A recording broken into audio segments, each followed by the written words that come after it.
Vencemos, superamos o líder do campeonato na casa dele, um dos jogos mais esperados aí da quinta rodada, e evidentemente que todo destaque tem que ser muito valorizado. E eu acredito que quando tem Mansur e Coutinho ali na resenha, eles costumam ser muito precisos nas análises.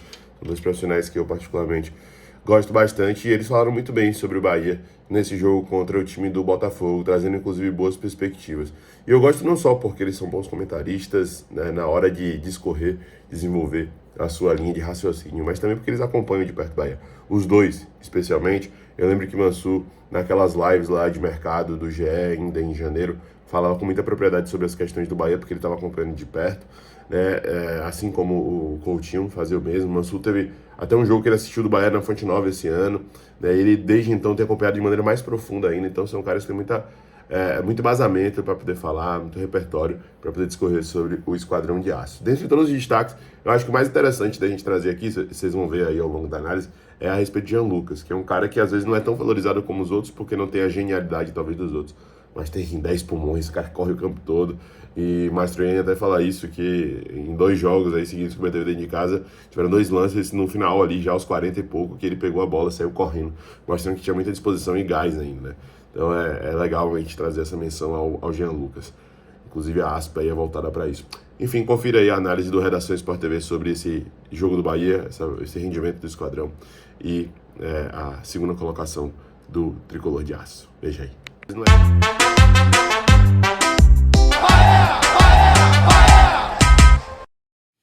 Vamos para um jogo entre clubes que estão sendo administrados pelo modelo SAF, né? Botafogo e Bahia. Ótimo jogo, aliás. Esses com investimentos assim mais consistentes e até agora que a gente saiba, né? Nenhum problema financeiro internacional. O lado do Bahia é bem pouco provável. Mas zerando a dívida, né, o Bahia? Exato. Bom, vamos pela análise dos jornais. Do lado do mandante, temos, na verdade, a tribuna do Espírito Santo, né? Falando desse jogo, da queda no tapetinho. O Fogão é surpreendido pelo Bahia no Newton Santos, perde em casa pela primeira vez no Brasileirão e deixa escapar a liderança. Agora, o Correio, que fala de um triunfo glorioso, né? Triunfo porque Vitória é o rival. O Correio segue muito essa linha, né? A gente vai trazer o Danilo Ribeiro também para participar com a gente. Ele mesmo outro dia... é o Thiago Mastroianni? Bom. Já com bola rolando, então eu boto o Thiago no papo. O Danilo foi quem disse pra gente outro dia que, por exemplo, na TV Bahia não tem muito essa restrição, mas o Correio respeita muito não falar de vitória em jogos do Bahia. Thiago, bom dia. Tudo bem, Barreto? Um grande abraço para você, pro Coutinho, pro Mansur. A gente não leva muito à risca isso aí, não, mas a gente coloca ali um vencendo, entendeu? Que dá para dar uma maquiada. Não, mas a gente respeita, claro, o torcedor que não gosta de falar o nome do grande rival. Mas o Bahia está vivendo aí esse bom momento, está muito no início, comecinho, mas já é bom para mostrar a força que esse time do Rogério Ceni tem. Ontem venceu a primeira fora de casa, né, das 5 partidas que realizou no campeonato, 3 delas fora de casa, contra o Vitória, contra o Inter, acabou perdendo na estreia, venceu o Botafogo, e o Rogério Ceni aos poucos está... ele tem o grupo nas mãos, o time tem essa formação. Para mim ele colocou a melhor escalação que ele tem, já vem colocando desde a partida contra o Grêmio, também na partida contra o Criciúma e no jogo de ontem. Apenas ele faz mudanças pontuais, muitas vezes coloca o Ademir de primeira, às vezes coloca o Biel de primeira, mas o time é esse aí, com o Ademir e o Biel sendo ali o 12º e o 13º jogador. E ontem, boa surpresa, o Rafael Ratão entrando, fazendo gol. O Depena também ontem fez uma boa partida, entrou no decorrer do jogo, entrou muito bem, acho que fez a melhor partida dele desde que chegou ao Bahia. E o Rafael Ratão tem uma verticalização muito diferente do Everaldo, né? O Everaldo é um cara de se posicionar mais ali no centro, esperar mais pela bola. E o Ratão não. O Ratão vem mais... tem um pique maior, tem velocidade, joga mais na vertical. E foi o que aconteceu aí nesse gol que deu os 3 pontos, os primeiros 3 pontos fora de casa ao Bahia. Eu acho que o jogo teve 2 tempos muito diferentes, né? O Bahia, para mim, melhor na primeira etapa. Melhor time, né? O legal de ver foram as 2 equipes buscando a bola o tempo inteiro. Aliás, isso é uma coisa com relação não só ao Botafogo, mas também ao Bahia, né? Isso é inegociável, tem sido inegociável para o Rogério Ceni nessa temporada no Bahia. Era uma dúvida que eu tinha nesse Campeonato Brasileiro, se a equipe ia manter esse caráter, essa filosofia de ter a bola o tempo inteiro, da aproximação pelo centro, da ocupação de espaços da forma como a gente está acostumado a ver. Um campo difícil como o Newton Santos. Exatamente, né? Conseguiu se adaptar rápido, inclusive, o time. Aliás, o Everton Ribeiro, que é um jogador que quando atuava pelo Flamengo sempre tinha muita dificuldade, né? Em campos assim, mais rápidos assim. Fez um grande primeiro tempo ontem, na minha opinião, descobrindo áreas mais à frente. O Arias foi um lateral muito agressivo pelo lado do Bahia. Acho que o Bahia conseguiu encontrar melhor as soluções para chegar e finalizar. O Botafogo tinha um bom trabalho de bola até a intermediária do Bahia. A partir daquele momento não conseguia tanta penetração. Esse cenário do primeiro tempo. Outra coisa interessante do Bahia, que a gente tinha dúvida se conseguiria defender bem em cenários mais desafiadores do campeonato. E mais uma vez, né, Mansur? A gente já falou sobre isso aqui, mas nunca é demais lembrar. O Bahia, quando vai defender, o Everaldo volta marcando pelo lado direito. Pela esquerda. Exatamente. A ideia é liberar um pouco o Cauli mais desse trabalho. O Rogério já falou até sobre isso, que ele acha que o Cauli é o jogador mais especial do time do Bahia, então ele quer tirar o máximo do trabalho defensivo do Cauli. E o mais legal disso tudo é que tanto o Tassiano quanto o Everaldo, mais até o Everaldo, né? O Tassiano já fez esse trabalho várias vezes, mas o Everaldo nem tanto, entenderam isso muito bem, né? Sem muita vaidade e estão jogando bem. O Everaldo tá fazendo uma boa temporada pelo Bahia, sobretudo nas últimas semanas. E no segundo tempo, aí assim, a gente pode ler o jogo de 2 formas, né? Como sempre no futebol não tem uma verdade absoluta.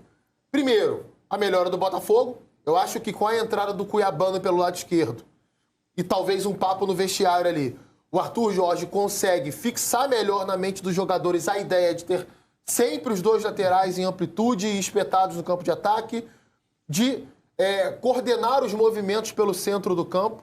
Acho que isso melhora principalmente depois da entrada do Oscar Romero, que é um jogador de articulação. Mais uma vez. Mais uma vez. Inclusive a jogada do gol de empate do Botafogo é uma jogada trabalhada por ele. Porque eu acho que ele é o mais diferente do quarteto. E ele é o articulador, né? Ele é um cara que ele vai saber ler um espaço entre defesa e meio campo e resolver rápido. Por exemplo, a jogada do gol, se a gente pega só o recorte final, é um chute torto do Marlon Freitas e o Jefinho dominando na área para finalizar de voleio. A gente volta na origem da jogada, uma pressão alta do Bahia, que o Lucas Jalter quebra em cima do Oscar Romero, ele mata no peito, controla a bola, bota no chão, a bola vai do lado esquerdo, tem uma disputa, ele recebe a bola de novo na intermediária e alça por cima do Luciano Juba dentro da área.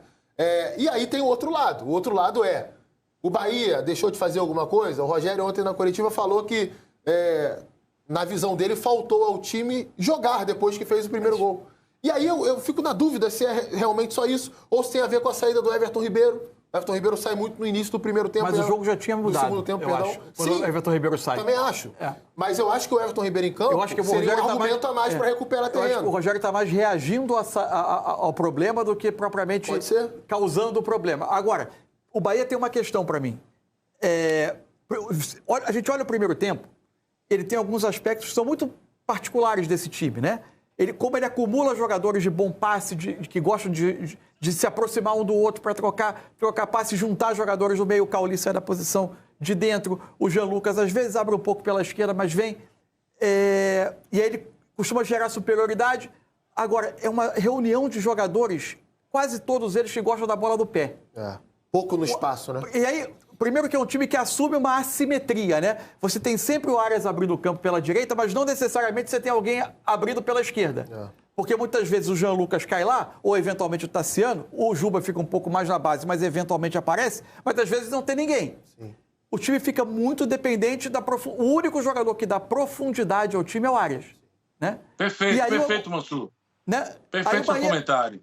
O Bahia vai construindo um domínio, uma costura, mas para ele ser mais... Às vezes a contundência ela não é equivalente ao tempo de domínio. A contundência vem quando o Bahia consegue trocar passes por mais tempo. Por mais tempo. Porque dá tempo do Everaldo e do Tassiano se colocarem na área. Né? E o Rogério utiliza muito uma zona de movimentação deles sempre entre zagueiro e lateral adversário. Everaldo já fez gol nessa zona, Tassiano já fez gol nessa zona. Então, acho que tem isso, né? Dessa questão da profundidade ser gerada pelo Arias, mas a presença na área, ela é gerada depois da troca de muitos passes.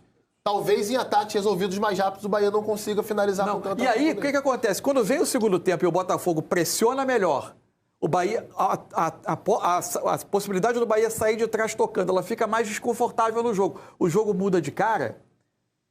Algo que o Rogério já falou, ele nem tem reposição com as mesmas características, até porque praticamente todos os bons meias estão jogando. Melhorou um pouquinho com o Carlos de Pena agora, né? E ao mesmo tempo ele não tem essa opção de velocidade para sair de trás de uma bola mais longa. E aí ele muda radicalmente. Isso é interessante o time reagir. Eu acho até que o Botafogo foi melhor no jogo no segundo tempo e poderia ter virado o jogo.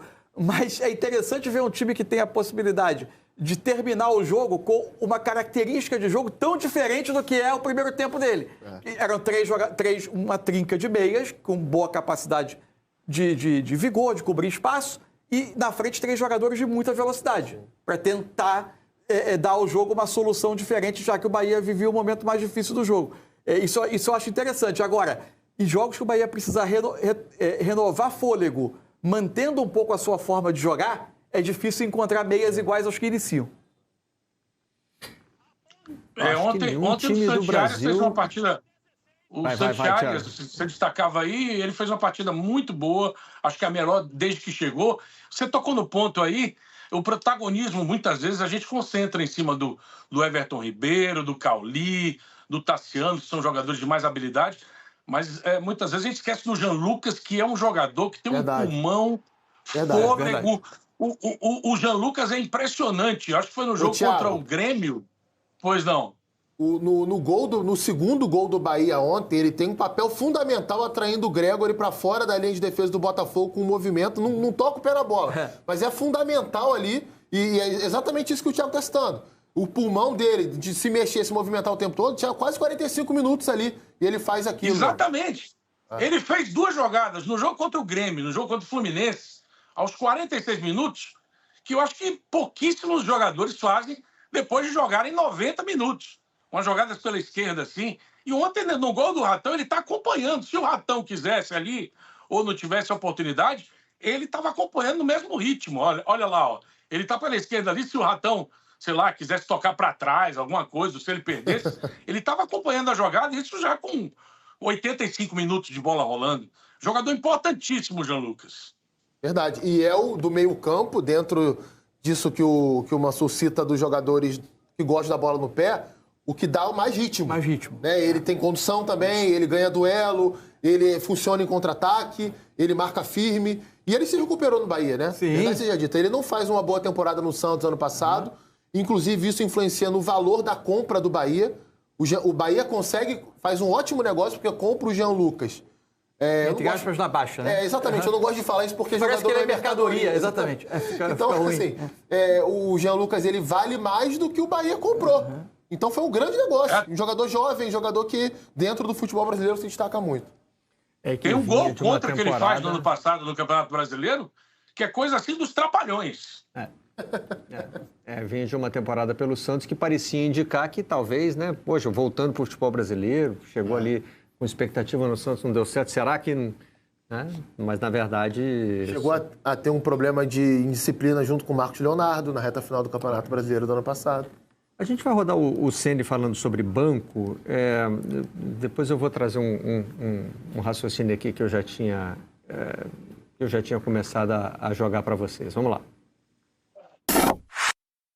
Eu acho que é um elenco mais reforçado do que o ano passado, onde nós sofremos muito.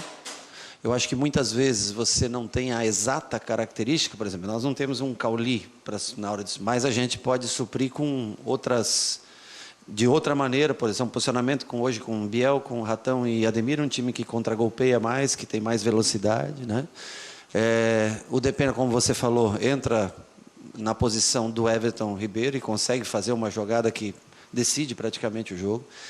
Mais uma vez, assim como foi contra o Vitória, o banco entra e decide os 3 pontos para a gente. E eu fico feliz porque pela primeira vez fora de casa a gente consegue render um primeiro tempo ao menos, né? Não no jogo todo, mas no primeiro tempo a gente consegue render tão bem fora de casa, os primeiros 45 minutos, como a gente rende normalmente na Fonte Nova. Ele tocou nesse ponto de jogar com a mesma intensidade fora de casa, né, Thiago? Mas estava pensando aqui se é muito comum um clube ter peças de reposição equivalentes a que estão em campo. Acho que nem os mais ricos do Brasil. Não digo nem qualidade. No caso do Bahia, que o estilo se altera muito no jogo. O Carlos Depena é uma contratação nesse sentido. Exatamente. Ele chega para isso. Ele chega e acaba dando passe do gol. Para ser mais parecido com quem já está em campo, mesmo que não tenha a mesma qualidade. Entendi. Mas tem também destacado na entrevista, Thiago, o fato de manter Também por opção do Rogério, que ele monta o time, ele abre mão, ele tenta privilegiar o que ele tem de melhor qualidade técnica, acaba abrindo mão de velocistas, que ele até tem no elenco, tanto que entraram na parte final do jogo, para ter um time que jogue dessa forma. E é também uma forma que ele se identifica. É mais ou menos por aí, Barreto. Ele tem o Ademir e o Biel como espécie de prioridades de entrada, de substituições. E o Ratão, até então, não tinha tido muitas chances nesse Campeonato Brasileiro, não. Mas vem entrando, e agora o Depena. O Depena tem entrado em todas as partidas. Mas nessa de ontem, ele conseguiu o maior destaque. Nas outras não teve um desempenho tão bom, não. Mas Biel e Ademir são jogadores, espécie de base para ele quando quer mudar o conceito do jogo. Bom, vamos agora rodar o Arthur Jorge, falando aí do time e do resultado. Está satisfeito com um, com o outro não? Fizemos tudo para tentar ganhar num plano que na parte final se alterou ligeiramente àquilo que é uma ideia nossa de jogo, para tentarmos aproveitar o contexto e as circunstâncias do jogo. Portanto, é uma avaliação que tem que ser feita de forma do minuto 1 ao minuto 95 ou 100, se assim tiver. E dentro dessa avaliação, eu estou satisfeito com o comportamento dos atletas. Não estou satisfeito, como não podemos estar, nem nós, nem a torcida merecia este resultado. Mas eu sei como é que perdemos, sei porque é que perdemos, e isso simplifica a forma que nós temos que abordar os próximos dias, os próximos jogos, para podermos voltar a ganhar. E voltar a ganhar é neste curto espaço de tempo, 2, 3 dias, porque, como vos disse também cá, da mesma forma que quando ganhamos, não temos tempo para muito. Nesta altura, pensar aquilo que fizemos, uma introspeção, vamos fazer aquilo que é o nosso trabalho, mas rapidamente voltar ao foco, e que esse foco seja unicamente olhar para o ganhar, que é aquilo que nós temos de ter aqui dentro, um Botafogo a ganhar. Satisfações, o torcedor do Botafogo demonstrou insatisfação com uma mudança, né? O tipo de mudança que você faz, que se o resultado não vem, pode contar com a cobrança. Eu tenho uma objeção. É fascinante o debate. É claro que vamos imaginar que ontem o Barbosa tivesse entrado aos 36 minutos, igualzinho aconteceu, e tivesse aos 49, cabeceado a bola no ângulo. Um cruzamento que vem da intermediária, que basicamente é isso que se faz quando você tem um zagueiro na área. Mas como diz o Barreto, não tem o metaverso. Não existe o metaverso. Infelizmente. Não vai ter esse jogo separado. Até existe o metaverso do Sport TV. O metaverso até existe, mas infelizmente do jogo não tem. Mas aí, pra mim, o ponto-chave pra mim não é se tá certo ou se tá errado. Pra mim é o que era o jogo no momento. Para mim, não era um jogo em que o Botafogo não tinha soluções para criar. Esse é o meu ponto. O Botafogo, pouco antes, inclusive, da substituição, 8 minutos antes da substituição, o Botafogo tinha perdido uma grande chance. A jogada bem trabalhada, com o Júnior Santos atacando a profundidade, recebendo do Damian Soares, inclusive, que foi substituído. Veio o cruzamento, o Cuiabano chuta 2 vezes. O Botafogo dava a sensação que viraria o jogo. E há uma substituição, estamos falando aqui da entrada de um zagueiro no lugar do centroavante, que no futebol brasileiro a gente está acostumado a ver em momentos de desespero, de tudo ou nada. E tem um efeito colateral ainda, que é mais grave ainda. Que é o gol. Exatamente, o gol é causado... Porque o que o Arthur Jorge faz, né? Ele estava jogando com uma linha de 4, ele saca o Damian Soares. Como ele não tinha alguém para jogar de lateral direito, para ter uma sustentação melhor, para tentar ter uma sustentação melhor, na minha visão, ele recua o Gregory. Isso, para zagueiro. Então ele faz Gregory, Lucas Halter e Bastos. E quando o Bahia tá com a bola, se montou uma linha de 5. Sim. Com o Diego Hernandes, Gregory, direita e Halter, Cuiabano na ala Bastos, esquerda. Cuiabano. Só que é uma linha que provavelmente não trabalhou junta. Ele mesmo falou depois do jogo. Quando o Gregory resolve, numa ação de volante e não de zagueiro, É isso. sair no Jean Lucas. Jean-Lucas. No Jean Lucas. Primeiro, ele abre uma cratera no setor e aí, defensivo o que falta e também? não tem nenhuma pressão no Depena para passar a bola. Além do Gregory ter uma ação de volante, o Diego Hernandes não tem uma ação de lateral. Para fechar Que por dentro. a partir do momento que o zagueiro quebra a linha, o lateral vai dar um passinho para dentro para matar justamente o espaço em que o passe entra. Então, assim, não é uma questão de culpar o Arthur Jorge. É possível que o Arthur Jorge vá resolver jogos do Botafogo com essa substituição, com a entrada do Barbosa. A gente já viu o Piquet fazer isso, Sérgio Ramos, um monte de zagueiros do mundo, em fases finais de jogo, resolver isso. Agora, o que me surpreendeu? 2 aspectos. Em geral, eu tenho visto isso com menos minutos gestando. Tinha 10 de tempo regulamentar, mais os 7 já. Foram 17 minutos ao todo, com a paralisação ali, com celebração de gol e tal. Isso é o primeiro ponto. E o segundo, o Botafogo estava melhor no jogo com as suas armas. Sim. Né? Não precisava apelar naquele momento. Construindo. A minha sensação é que se desmontou um cenário de jogo que estava positivo para o Botafogo, tentando criar um cenário novo. Até porque, no tipo de jogo do Botafogo, o Barbosa não vai acrescentar nada ali. Ele não vai sair da área para fazer uma tabela, ele não vai fazer uma parede. Precisou abrir mão da sua forma de jogar. Tanto antes da substituição, o Bahia não tinha finalizado sequer uma vez no segundo tempo. 2 minutos depois da substituição, o Biel consegue um espaço entre a linha de defesa e a linha de meio campo, finaliza com perigo por cima. 3 minutos depois sai o gol do Bahia. É isso. Então, assim, pra mim é óbvio. Não gerou vantagem. É óbvio que não gerou vantagem. E, assim, pelo amor de Deus, gente, não se trata aqui de culpar o Arthur Jorge. E nem que isso é errado, nem que colocar zagueiro no ataque. Isso faz parte do cardápio de opções de qualquer treinador. Eu não sei se eu posso falar isso pelo Mansur, pelo Barreto, mas não faz parte do trabalho de nenhum de nós aqui, do Thiago também, de chegar e culpar, apontar o dedo pro treinador e falar, você errou, a culpa é sua. Não, ele teve uma mexida que na cabeça dele poderia funcionar, mas que não se provou dentro de campo. Eu acho que as coisas têm que ser tratadas desse jeito, né? E só a opção dele vai a campo ser colocada à prova. A nossa não vai. Não vai. A gente não vai saber como seriam os últimos minutos. Ele sabe muito mais do que a gente. Então, agora, o que a gente estranhou da troca é porque o cenário estava bom pro Botafogo dentro do que é o jeito de jogar desse Botafogo. Bom, com relação aos lances de arbitragem dessa partida, PC Oliveira analisou que as 2 decisões foram corretas. Marcação de pênalti e a marcação do impedimento, que houve questionamento de por onde que passou a linha, se foi debaixo do sovaco, se foi na ponta do pé, enfim, tudo isso... A minha refração não me permite opinar sobre isso. Então, se o PC considera que as 2 marcações estão corretas, também não precisa a gente aqui ficar elucubrando em cima delas, né? É melhor ir para o intervalo. O Thiago Mastroianni vai continuar com a gente para falar de Vitória e São Paulo no próximo bloco. Antes... Eu só queria mostrar uma imagem, e essa seria uma ótima opção para o Arthur Jorge, né? Mas aí precisa de um metaverso muito especial para isso, né? Por aqui, só mesmo no mosaico é que tem o... Eu acho que cada jogo é um mais impressionante que o outro, né? Que a torcida do Botafogo agora entrou nessa competição consigo mesma. Exatamente. Ela está querendo se superar a cada jogo. E agora foi Garrincha com a camisa nova do Botafogo. Aí, ó. Eu fiquei impressionado com um detalhe da figura do Garrincha, né? Tem uma foto, ele conduzindo a bola de costas, assim, né? Na parte de trás, assim, o detalhe do braço, a forma como ele corria, muito parecido. Isso sim, vale sempre a pena destacar. É hora do intervalo, voltamos já com a redação.